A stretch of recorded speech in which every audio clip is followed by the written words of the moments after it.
আধুনিক বিজ্ঞান মানেই কি কেবল পাশ্চাত্যের অবদান?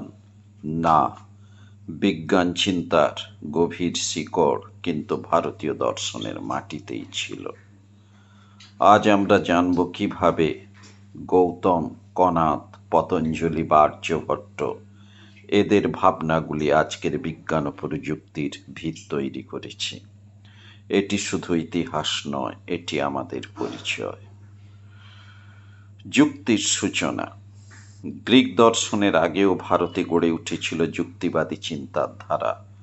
গৌতমের ন্যায় দর্শন আমাদের শেখায় কিভাবে পর্যবেক্ষণ, অনুমান, তুলনা করে সত্য খুঁজে পাওয়া যায়। আজকের লজিক বা যুক্তিবিজ্ঞানের যে ভিত্তি, তার মূল শিকড় এখানে। মন ও চেতনার বিজ্ঞান। পতঞ্জলির যোগসূত্র শুধু ধ্যান শেখায় না, এখানে মনোবিজ্ঞানের সূক্ষ্ম বিশ্লেষণ আছে।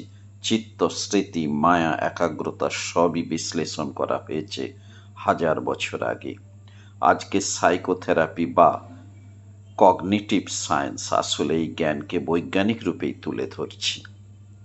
মহাবিশ্ব ও কসমোলজি। ঋগ্বেদের নাসদীয় সূক্তে বলা হয়েছে, তখন কিছুই ছিল না, অস্তিত্বও না, অনস্তিত্বও না। এ এক অসাধারণ কসমোলজিক্যাল চিন্তা। এমন প্রশ্নের সঙ্গে আজকের বিগ ব্যাং থিওরি ও কোয়ান্টাম ফিজিক্সের মিল আপনি খুঁজে পাবেন।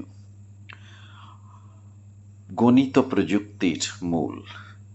আর্যভট্ট আমাদের শিখিয়েছেন শূন্যের ব্যবহার। ভাস্করাচার্য ক্যালকুলাসের বীজ বপন করেছেন নিউটনেরও আগে। এইসব গণিত ছাড়া আজকের ইন্টারনেট, রকেট, এমনকি আজকের মোবাইল অ্যাপও সম্ভব হতো না। মেডিসিন ও মন দেহ বিজ্ঞান। আয়ুর্বেদ ও যোগশাস্ত্রে বলা হয়, স্বাস্থ্য মানে শুধু অসুখ না থাকা নয়, বরং দেহ, মন ও আত্মার ভারসাম্য। আজ হোলিস্টিক মেডিসিন এই দর্শনের প্রতিফলন। পরিবেশ ও নৈতিকতা। ভারতীয় দর্শন গাছ, জল, প্রাণী সবকিছুকে ঈশ্বরতুল্য মনে করা হয়েছে। এটাই ছিল প্রথম ইকোসেন্ট্রিক থট, যা আজকের পরিবেশ আন্দোলনের সাথে মিলে যায়। পরিশেষে বলা যায়, বিবেকানন্দ বলেছিলেন, বিজ্ঞান ও আধ্যাত্মিকতা একে অপরের পরিপূরক। ভারতীয় দার্শনিকদের চিন্তায় ছিল নৈতিকতা, যুক্তি ও জিজ্ঞাসার অপার সাহস। আজও যদি আমরা এই শিকড়কে জানি, তাহলে ভবিষ্যতের পথ আরও আলোকিত হবে।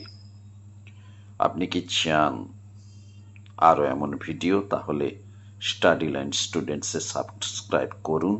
কমেন্টে লিখুন কোন ভারতীয় দার্শনিক আপনার প্রিয়।